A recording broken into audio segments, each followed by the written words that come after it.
The internet is haywire and chock full of a ton of conflicting information regarding health optimization. Everything from nutrition to fitness to just overall routines and habits in our holistic lifestyle.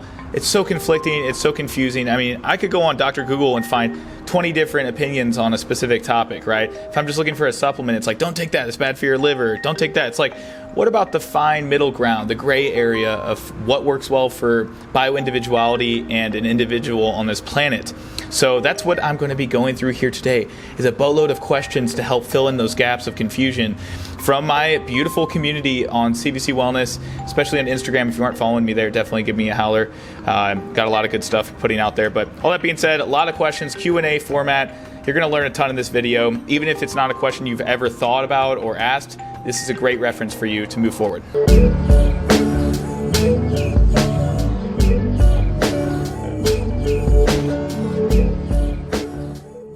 Hello friends, my name is Christian Van Camp. I'm a holistic lifestyle and performance coach, biohacking hippie. I love all things modern science and ancestral wisdom, and I really enjoy nature. I'm a nature enthusiast, and that's why I'm here right now going through some amazing questions. So let's dive into it. We'll start off here with Nick. Any experience with histamine intolerance? So he's supplemented copper, he's eating kidney, and various other methods.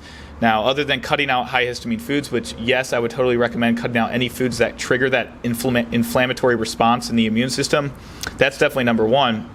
But I'd say really look into some natural remedies that can help out. Other than what you're taking there, I recommend quercetin. That's a powerful immune modulating supplement that 500 milligrams to 1,000 a day has been shown to really help boost white blood cell production, support your immune system, and histamine specifically.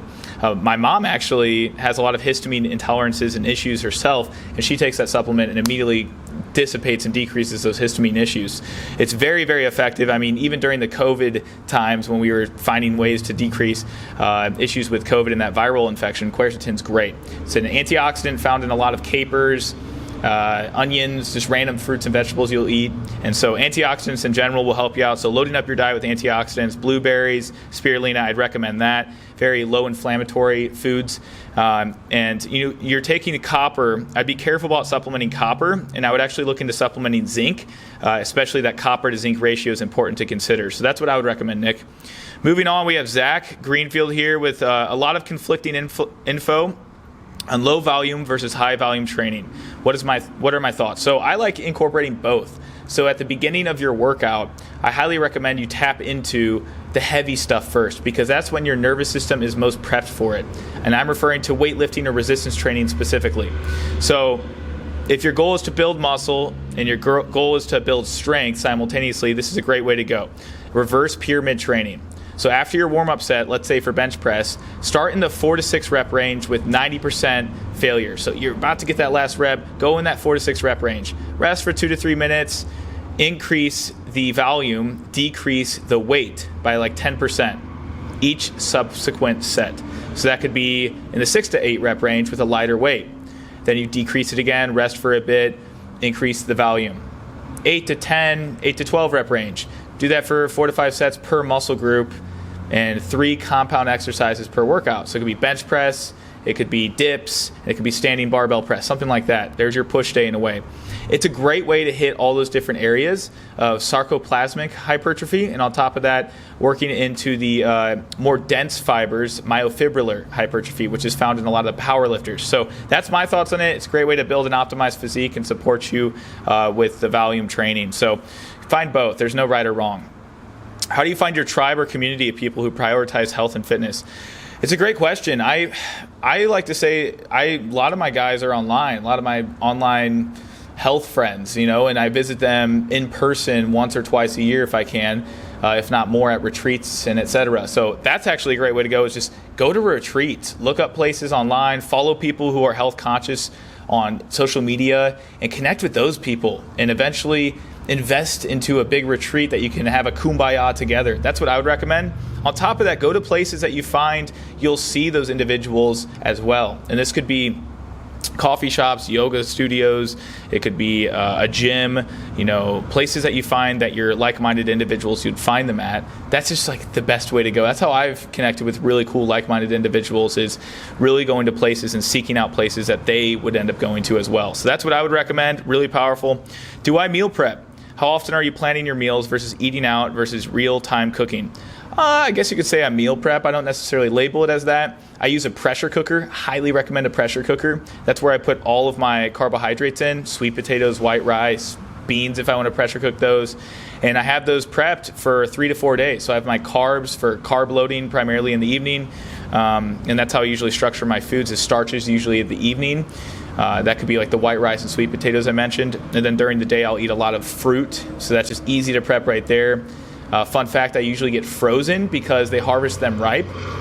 They harvest them ripe, so they're most fresh, right? So some organic fruit frozen versus them pulling them off the vine and having them ripen off the vine. It's just like a tomato you pull off the vine green, and then it turns red off the vine. It's just not getting those nutrients to be fully nutrient dense. So frozen fruit and frozen veggies are a great way to get full nutrient density when you're buying your fruits and veggies instead of fresh today. But yeah, how often am I planning your meals? I don't really plan my meals. I just know what I'm eating on a daily basis. Like I have eggs every day, like 6 eggs I'll break my fast with some steamed greens, mixing that up, raw carrots, things like that. Or perhaps I'll have a smoothie I'll prep up. But I never eat out. I gotta be honest with you. I mean, never's a strong word, but I rarely eat out. Perhaps, once every month, maybe every 2 months, because I don't like what they're putting in the foods out there. It's seed oils. I don't know what oils they're cooking them in. I usually feel brain foggy after that. So I always recommend just sticking to cooking at home, prepping at home, and every once in a while you can go out to dinner and whatnot, but just really focus on getting the stuff from at home, and the groceries from home, because exactly the ingredients. Is fully transparent, right? How do I overcome insomnia issues? Lifestyle. Lifestyle is number one. So blue light exposure. Do you get blue light at night? Cut it out 2 hours before sleep. A good little hack right here. My screen turns completely red when you triple click, and you guys can look that up on YouTube and whatnot. It's red light completely sucked out. That's helpful. Red light, blue light blocking glasses. I'm really big on just breathing techniques before sleep. But the blue light's huge, man. I mean, all those overhead lights, cut those things off, put Himalayan salt lamps instead. As you can see, I got a red light strip on my garage. Something like that's really helpful. You can also play around with certain supplements. I'm really big on every single night. Non-negotiable is magnesium. I take Magnesium Breakthrough. It has all 7 forms. You can get that in the caption below, guys. That's a really powerful supplement. It's so beneficial for stress and sleep and testosterone. So I say magnesium, and L-theanine is really good. That's really calming. It's found naturally in green tea as a balancing act to balance out the caffeine. But yeah, some key supplements you can take every night. Magnesium and L-theanine are go-tos.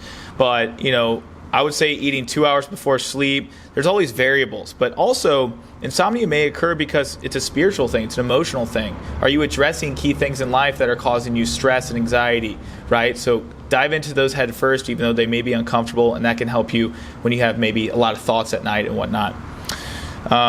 What food should I eat to gain mass? Well, I would say protein. Try to get 0.7 grams of protein per pound of body weight. So that could be, me at 190 pounds, I'll get 130 grams of protein a day just about. So you don't need to obsess about a gram per pound. That can be helpful, but really just getting the minimum effective dose as 0.7 grams per pound of body weight. So protein. Animal-based protein is great. Don't neglect the carbs. That's a really important thing too, is get sufficient carbs. Sweet potatoes, white rice, I coined. Those are some of my favorites right there. Raw honey and fruit. Those are all great options. So not enough sleep throughout the nights. Now for 5 years, I own a beauty salon, but I'm tired and I feel exhausted and aging. What advice would you give me to get my youthfulness back and my vitality back? Man, it's hard to say, but I would say at the same time, it's very easy. Focus on the fundamentals of healthy living. Don't get overwhelmed by all the crazy details out there and all the crazy hacks and things. Simply get sleep.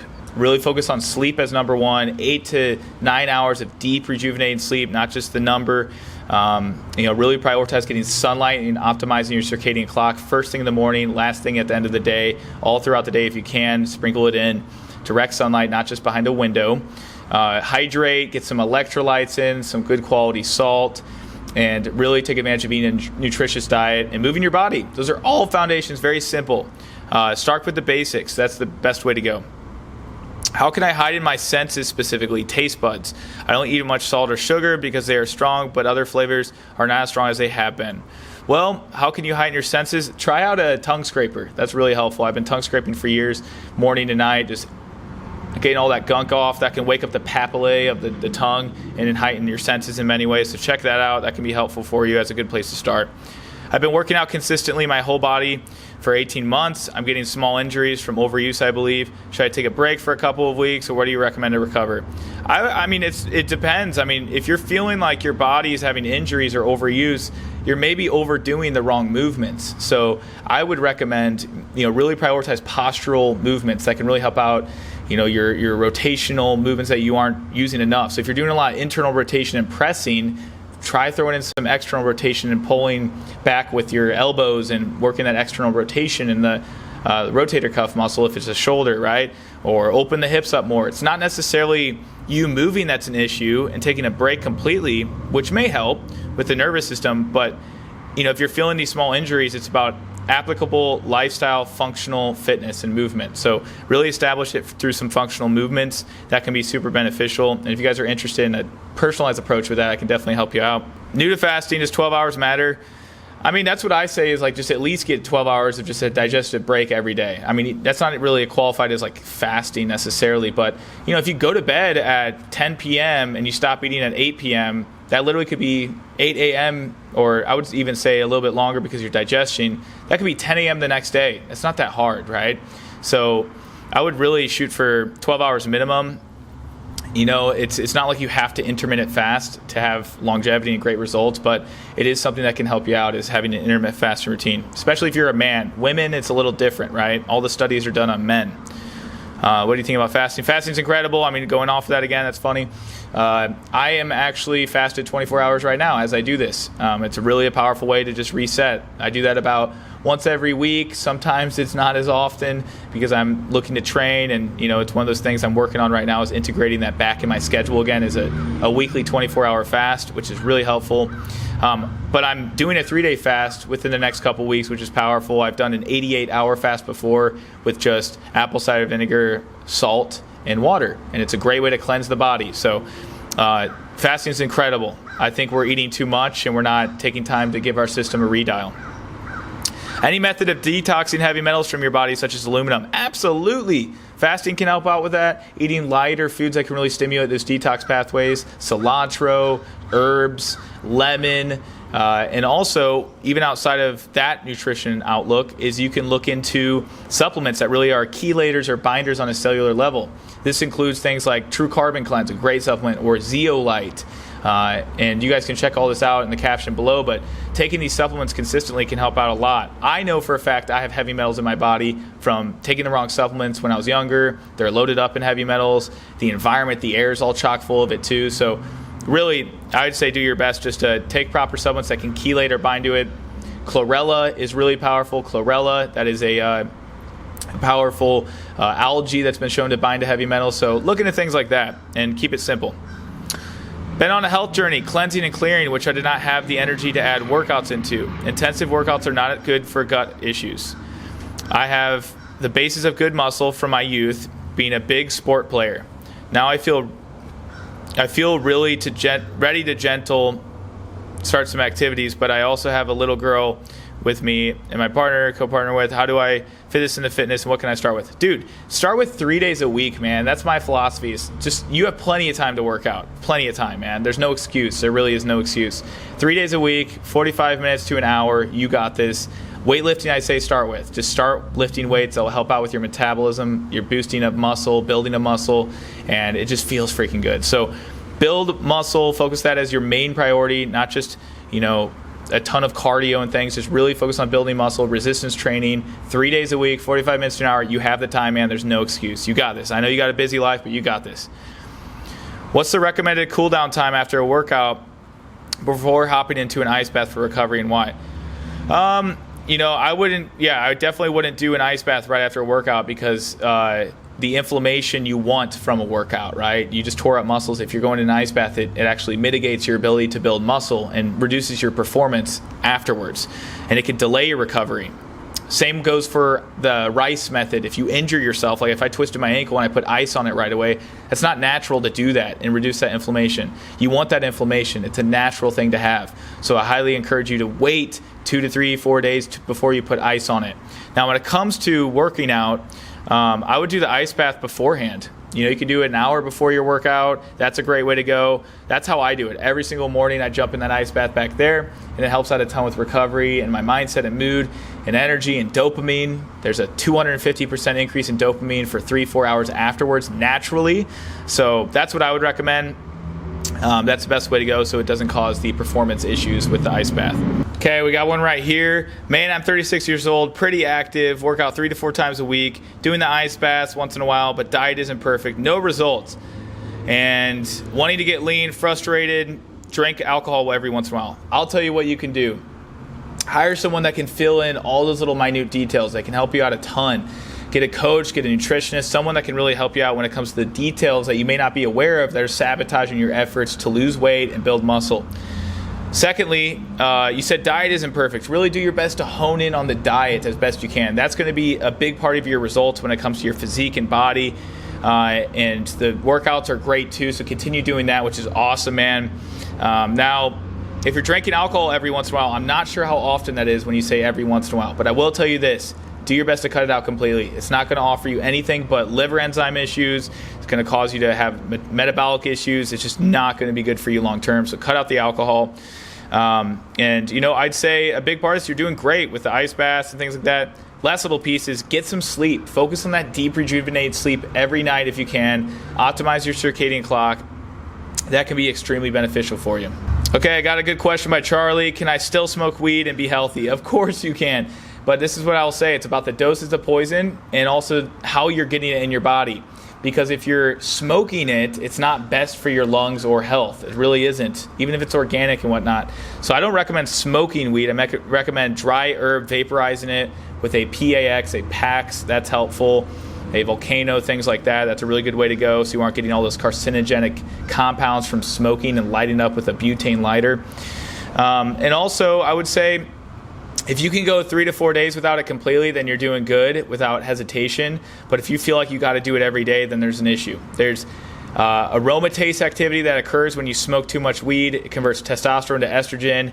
And smoking too much also just a lot of issues with the brain. There's so many things that are coming out with this. So I love cannabis every once in a while. I haven't smoked it in a long time or used it in a while, but you can definitely be healthy when you use something like this. It's just about intention and how often you're doing it. Thoughts on vaccines. So I don't think vaccines are necessary whatsoever today. I think they're destructive. I think as a kid, I've had 15 plus vaccines throughout my body, polio and whatnot. I'm going to get a lot of hate for that, but I really don't think they're necessary whatsoever. There's so many natural ways to go about it, and the truth prevailed over the past 3 years with COVID and what's going on with that. We definitely know the science on it now and how destructive some of those things that came out with some of the big names we know about.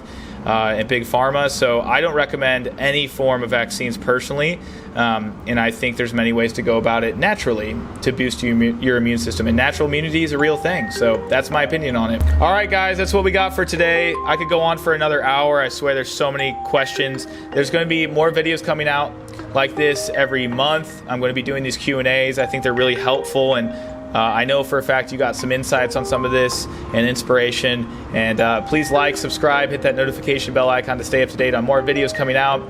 And I'm here to support you on this journey, this health hike. See you guys on the other side.